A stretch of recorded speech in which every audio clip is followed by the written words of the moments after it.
ఎప్పుడు అమ్మ గురించే చెప్తూ ఉంటాను కదా. అయితే ఈరోజు మా నాన్న గురించి చెప్తాను. అయినా మా నాన్న గురించి చెప్పాలంటే ఈ వీడియో సరిపోదు, అసలు కొన్ని డేసే సరిపోవు, అంత గొప్పవారు మా డాడీ. అన్నీ ఇచ్చేవాళ్ళని దేవుడు అంటే మమ్మల్ని ఇంత మంచిగా పెద్ద చేసి ఇంత కొంచెం కూడా కొరత లేకుండా చూసుకున్న వాళ్ళు మా డాడీ. సో మా డాడీనే మాకు పెద్ద దేవుడు అన్నమాట. అలా అన్నీ చెప్పుకుంటూ పోతే కొన్ని డేసే సరిపోవు అనమాట మాటలతో. అంత గొప్పవారు మా నాన్న.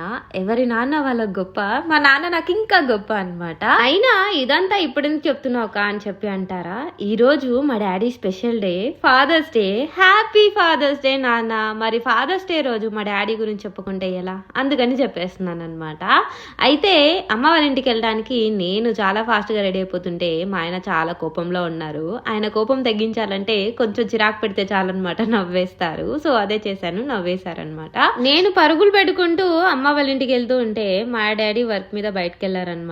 సో కొంచెం టైం పడుతుందని చెప్పేసి వెయిట్ చేస్తూ ఉన్నాము. మా డాడీకి ఫాదర్స్ డే ఇలాంటివన్నీ ఏం తెలియదు. సో నాకంటే ముందు మీరు చెప్పొద్దు అని చెప్పి మా చెల్లి తమ్ముడికి అయితే వార్నింగ్ ఇచ్చాను. సో దే కెప్ట్ క్వైట్ అన్నమాట. సో ఇంకా మా డాడీ వచ్చేంత వరకు వెయిట్ చేస్తున్నామా. సో నాకు నచ్చిన స్పెషల్స్ అన్ని ఇంట్లో వండారు, మంచిగా తినుకుంటూ వెయిట్ చేసాము. ఇంకా సెలబ్రేషన్స్ ఉన్నాయి, నెక్స్ట్ వాళ్ళకు చూసే